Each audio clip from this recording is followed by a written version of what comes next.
And I had been pushing my sources for some time. I knew that there was going to be deregulation on the environmental front. I didn't expect it to be this vast. Well, you're here today to discuss an exclusive that you had from the Trump White House, which ran at the top of Real Clear Politics this very morning. So if our listeners did not visit the site today, I urge them to go check it out. And it is about the Trump administration's plan to overhaul the ESA, the Endangered Species Act, Phil. So give us a little bit background on why this was, a priority for the Trump administration and what they hope to gain from this. So it's no secret that Donald Trump has long been frustrated by red tape of the green variety. He was on Joe Rogan's podcast during the campaign saying that environmental regulation is a killer. And one of the very first things he did when he entered office is through executive order, roll back more than 80 of Joe Biden's climate and environmental rules. But what I was told by my sources in the administration and the White House, that by changing the Endangered Species Act, something that all of us are familiar with, that has been on the books for over 50 years at this point, that they're going to be able to make seismic and immediate changes to the ability for business to build in this country. This change in environmental regulation, it goes hand in hand with the White House push to reindustrialize the country and to try and grow the economy. And so you mentioned in here, Phil, that this is basically all comes down to one word, the definition of one word, and that word is harm. Explain. Yeah, so under the Endangered Species Act, the statute explains that harm can be any number of things. But what happened in the decades since is that you had a lot of federal agencies like the U.S. Fish and Wildlife Service saying, if you only protect these endangered animals and these endangered plants on public land, but you don't protect them on private land, that's essentially like playing the piano, but only with the black keys. You have to have a comprehensive protection regime here. And in a Supreme Court case in Babbitt versus Sweetwater Homes in 1995, when I was all of 3 years old, the Supreme Court basically deferred to these administrative agencies. As a result, conservatives and business leaders, they've been very disappointed because if you have a spotted owl land on your property, if you have, even some of these rare shrubs pop up here and there, that can really be an impediment to construction. And so what the White House is going to do is they are going to redefine harm, not as something that would harm a habitat, but instead they're going to define harm in terms of the common law definition of take, which is more in line of hunt, trap, try and capture. They're going to be focusing on protecting the individual animal, not the habitat. And so the thinking is that, right, as you mentioned, so got a spotted owl, right, lives, somewhere that won't necessarily preclude people from building on that property, but you still won't be able to obviously kill or capture the spotted owl. I mean, that seems to be as you mentioned, a seismic change. I mean, it's semantics, but at the same time, it seems like a pretty significant shift.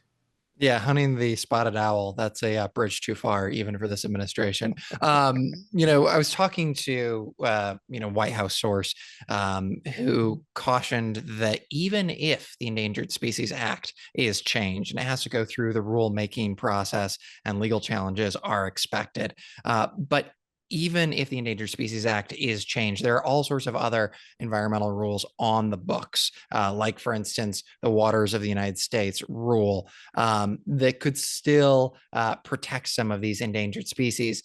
But the White House wasn't pointing to those as examples of further protections. The White House is pointing to those as on their to-do list. They want to rescind those rules as well. And this is, I think, probably the most significant of his environmental changes to date.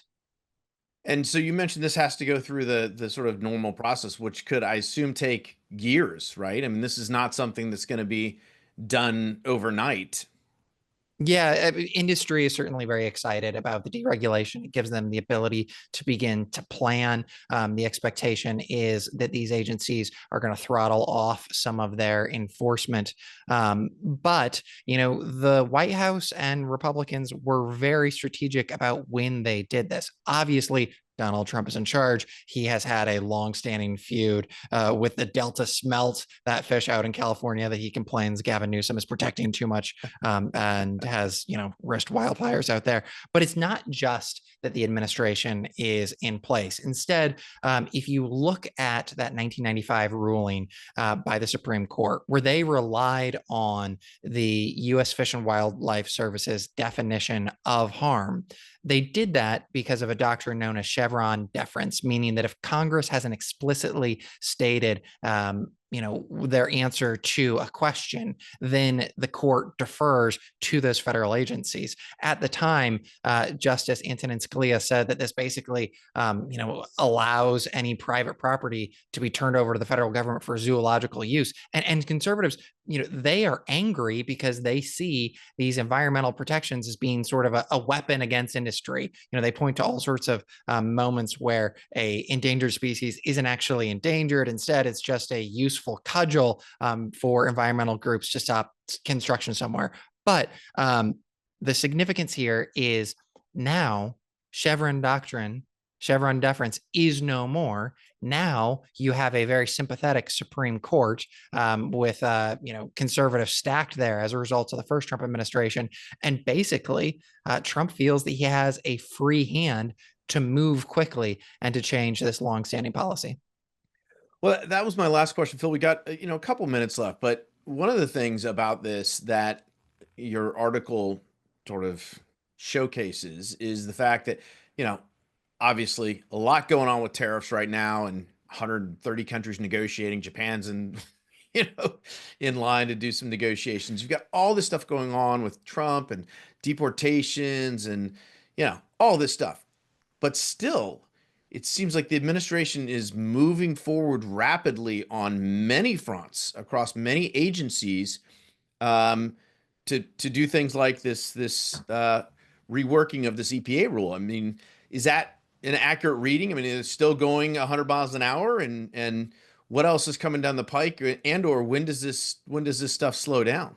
So the rulemaking process isn't something that you can just do ad hoc. You have to get a lot of lawyers in a room and do this very carefully. What this, I think, reflects is that this administration had a plan and that they've been working on this thing from day one, as well as dozens of other policies. I think that a lot of folks in the media and Democrats as well, to a certain extent, fall into this trap where they look at the chaos of Donald Trump in one or two areas, and then they miss the other things that he is doing quietly.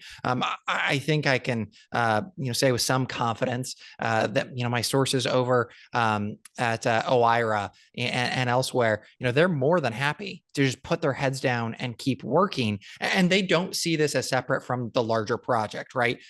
Yes, they see this as sort of righting a wrong where environmental groups previously stopped the construction of a dam in Tennessee over, a snail darter fish, right? But more than that, they see this as a confluence of many things. Donald Trump wants to, make the economy boom so he can win his trade war. Well, clearing the regulatory decks goes hand in hand with his promise that any country, any investor who wants to come here and put more than $1 billion in, they're going to have their environmental permits hurried up.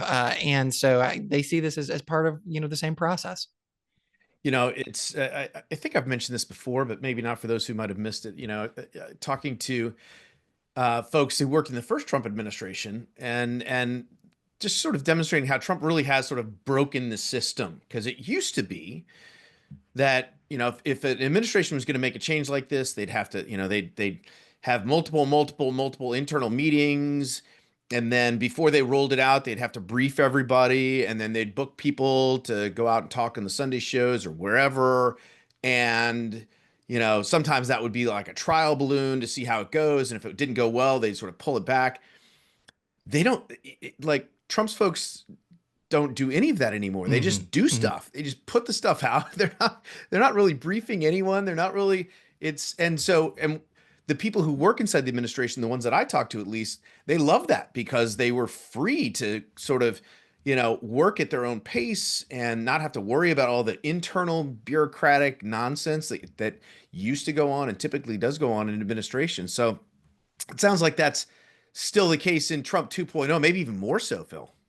Yeah, and I had been pushing my sources for some time. I knew that there was going to be deregulation on the environmental front. I didn't expect it to be this vast. But to your point, there was no massive background call. No one's going on the Sunday shows. There's no, not even a tweet floating this. Instead, I think what we see is these guys have already laid their plans so that when they got into the administration, it was just a question of execution. And they're happy to work behind the scenes and change things because they have an audience not just of the president himself, but they also have an audience of folks in the business community and elsewhere, and they don't feel that they need to justify themselves in the press here. Instead, I think that the byword of this administration is just getting things done.